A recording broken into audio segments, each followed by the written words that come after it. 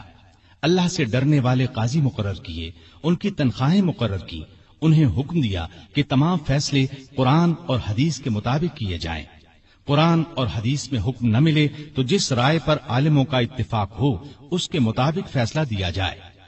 انہوں نے کوفہ میں شریح کو قاضی مقرر کیا، ان کے فیصلے بہت مشہور ہوئے۔ امیر المومنین کے خلاف بھی فیصلے دے دیتے تھے۔ سیدنا علی نے بھی انہیں اپنے دور میں قاضی کے عہدے پر قائم رکھا۔ قبیلہ غسان کے بادشاہ جبلہ نے اسلام قبول کر لیا۔ وہ حج کرنے کے لیے آیا، اس کی چادر پر ایک غریب بدو کا پاؤں آ گیا۔ اس نے بدو کو زور سے تھپڑ دے مارا، بدو کی ناک کی ہڈی ٹوٹ گئی۔ وہ سیدنا عمر کی خدمت میں حاضر ہو گیا، انصاف کا طلبگار ہوا۔ سیدنا عمر نے جبلہ کو بلا بھیجا، وہ حاضر ہوا تو آپ نے اسے کہا، تم نے اس غریب مسلمان سے زیادتی کی ہے، لہذا بدلہ دو۔ یہ غریب تمہیں اس جگہ تھپڑ مارے گا جس جگہ اس کے منہ پر تھپڑ لگا ہے۔ ہاں، اگر تم اس سے معافی مانگ لو اور یہ معاف کر دے تو اور بات ہے۔ جبلہ نے کہا، مجھے ایک دن کی مہلت دی جائے تاکہ میں غور کر سکوں۔ جبلہ کو ایک دن کی مہلت مل گئی۔ وہ وہاں سے فرار ہو کر شام چلا گیا اور دوبارہ عیسائی مذہب اختیار کر لیا۔ ایک مرتبہ حج کے موقع پر ایک شخص نے گورنر کی شکایت کی کہ اس نے مجھے بے قصور 100 کوڑے مارے ہیں۔ سیدنا عمر رضی اللہ عنہ نے شکایت درست پائی تو حکم دیا، تم بھی اسے 100 کوڑے مارو۔ ایک عیسائی کسان نے شکایت کی کہ اس کے کھیتوں سے مسلمان فوج گزری ہے جس سے اس کا نقصان ہوا ہے۔ آپ نے بیت المال سے اسے 10,000 درہم دینے کا حکم دیا۔ سیدنا عمر فاروق نے عام لوگوں کو منع کر دیا کہ وہ شریعت کے کسی مسئلے پر اپنا فیصلہ دیں۔ اس کام کے لیے انہوں نے فتوے جاری کرنے کا محکمہ قائم کیا۔ فتوے دینے والے بزرگوں کے نام یہ ہیں: سیدنا عثمان، سیدنا علی، سیدنا عبد الرحمن بن عوف، سیدنا ابی بن قعب، سیدنا معاذ بن جبل، سیدنا زید بن ثابت، سیدنا ابو درداء، سیدنا ابو ہریرہ رضی اللہ تعالی عنہم۔ سیدنا عمر رضی اللہ تعالی عنہ نے پولیس کا محکمہ قائم کیا۔ رعایا کی خبرگیری رکھنے کے لیے راتوں کو گشت لگایا کرتے تھے۔ ملک شام کے سفر سے لوٹ رہے تھے کہ ایک بڑھیا نظر آئی۔ اس سے پوچھا کہ بڑی بھی عمر کے بارے میں کچھ معلوم ہے؟ وہ بولی، ہاں، سنا ہے شام گیا ہوا ہے، اللہ اس سے سمجھے، آج تک اس نے مجھے پھوٹی کوڑی تک نہیں دی، اسے معلوم نہیں میں کتنی تنگی سے گزارا کر رہی ہوں۔ سیدنا عمر نے یہ سن کر فرمایا، بڑی بھی تم نے جا کر عمر کو اپنا حال بتایا؟ بڑھیا نے کہا، اگر اسے رعایا کا حال معلوم نہیں تو خلافت کیوں کرتا ہے؟ سیدنا عمر فاروق رضی اللہ عنہ یہ سن کر رو پڑے۔ پھر اس سے پوچھا، تم کیا لے کر عمر کو معاف کر سکتی ہو؟ اس نے کہا، اگر مجھے 25 دینار مل جائیں تو معاف کر دوں گی۔ آپ نے اسی وقت اسے 25 دینار دے دیے۔ وہ خوش ہو کر دعائیں دینے لگی، اللہ عمر کو معاف کرے، اس پر اپنی رحمت نازل کرے۔ بعد میں سیدنا عمر رضی اللہ عنہ نے اس کا وظیفہ مقرر فرما دیا۔ ایک رات گشت کے دوران میں چند بچوں کے رونے کی آواز سنی۔ معلوم ہوا کہ بچے بھوکے ہیں اور ماں نے انہیں بہلانے کے لیے ہانڈی میں صرف پانی ڈال کر آگ جلا رکھی ہے۔ آپ اسی وقت خادم اسلم کے ساتھ بیت المال گئے، آٹا، گوشت، گھی اور کھجوریں نکال کر خادم سے فرمایا، یہ تمام چیزیں میری کمر پر رکھ دو۔ اسلم نے عرض کیا، آپ کیوں تکلیف کرتے ہیں، میں اٹھا لیتا ہوں۔ آپ نے فرمایا، نہیں، قیامت کے دن میرا بوجھ تم نہیں اٹھاؤ گے۔ پھر سب چیزیں اپنی کمر پر لاد کر لائے، خود کھانا تیار کیا، خود چولہا پھونکا، کھانا تیار ہونے پر اپنے سامنے بچوں کو کھلایا۔ انہوں نے پیٹ بھر کر کھایا، پھر اچھلنے کودنے لگے۔ سیدنا عمر انہیں اچھلتے کودتے دیکھتے اور خوش ہوتے رہے۔ عورت نے ان سے کہا، اللہ تمہیں نیک بدلہ دے، امیر المؤمنین بننے کے لائق تو تم ہو، نہ کہ سیدنا عمر۔ سیدنا عمر فاروق رضی اللہ عنہ یہ سن کر مسکرائے، پھر واپس مدینہ آئے اور اس عورت کا وظیفہ مقرر کر دیا۔ ایک روز شام کے وقت مدینے کے باہر ایک قافلہ اترا۔ سیدنا عمر نے عبد الرحمن بن عوف رضی اللہ عنہ کو ساتھ لیا اور رات بھر قافلے کا پہرا دیتے رہے۔ ایک قافلے میں ایک ننھے بچے کو روتے دیکھا تو اس کی ماں پر ناراض ہوئے کہ بچے کو دودھ کیوں نہیں پلاتی۔ وہ آپ کو پہچانتی نہیں تھی، کہنے لگی، امیر المؤمنین نے حکم دیا ہے کہ جب تک بچے ماں کا دودھ پیتے رہیں بیت المال سے ان کا وظیفہ مقرر نہ کیا جائے۔ میں اس کا دودھ چھڑا رہی ہوں تاکہ وظیفہ لگ جائے۔ یہ ہے اس کے رونے کی وجہ۔ سیدنا عمر یہ سن کر روئے، پھر اعلان کر دیا کہ جس دن کوئی بچہ پیدا ہوگا اس کا وظیفہ اسی دن سے مقرر ہو جائے گا۔ ایک مرتبہ لوگوں کو کھانا کھلا رہے تھے، ایک شخص کو بائیں ہاتھ سے کھانا کھاتے دیکھا۔ نزدیک جا کر اس سے کہا، دائیں ہاتھ سے کیوں نہیں کھاتے؟ اس نے کہا، میرا دایاں ہاتھ موتا کی لڑائی میں کٹ گیا تھا۔ یہ سن کر سیدنا عمر رونے لگے، اس کے پاس بیٹھ گئے اور بولے، افسوس، تمہیں وضو کون کراتا ہوگا؟ پھر اس کی خدمت کے لیے ایک خادم دیا اور ضرورت کی چیزیں اس کے گھر بھجوائیں۔ ایک رات گشت کے دوران میں ایک عورت کی آواز سنی۔ وہ اپنی بچی سے کہہ رہی تھی، دودھ میں پانی ملا دے۔ بیٹی نے یہ سن کر کہا، ماں، امیر المؤمنین کا حکم ہے کوئی دودھ میں پانی نہ ملائے۔ ماں نے یہ سن کر کہا، باتیں نہ بنا، پانی ملا۔ امیر المؤمنین کون سا دیکھ رہے ہیں؟ لڑکی نے کہا، امیر المؤمنین تو نہیں دیکھ رہے، مگر اللہ تو دیکھ رہا ہے۔ سیدنا عمر نے ماں بیٹی کی یہ گفتگو سنی تو اپنے خادم سے کہا، اس گھر کو اچھی طرح پہچان لو۔ دوسرے دن ان کے بارے میں پتہ کروایا۔ انہیں لڑکی کی ایمانداری اس قدر پسند آئی کہ اپنے بیٹے عاصم کے لیے رشتہ مانگ لیا۔ اس طرح یہ شادی ہوئی۔ بنو امیہ کے عمر بن عبدالعزیز رحمت اللہ علیہ اسی خاتون کے نواسے تھے۔ انہیں عدل و انصاف، سادگی، پرہیزگاری کی وجہ سے دوسرا عمر کہا جاتا ہے۔ ان کا دور بہترین دور ہوا۔ مدینے کی ایک بے سہارا اندھی عورت کے گھر کی صفائی امیر المومنین خود کیا کرتے تھے۔ رسول اللہ صلی اللہ علیہ وسلم کے ایک صحابی سعید بن یربوک کی آخری عمر میں بینائی جاتی رہی۔ ان کے لیے ایک خادم مقرر کیا جو انہیں مسجد تک لاتا تھا۔ راستہ چلتے ایک عورت نے سیدنا عمر فاروق کو روک لیا اور کہا، میں رسول اللہ صلی اللہ علیہ وسلم کے صحابی خفاف بن ایما کی بیٹی ہوں۔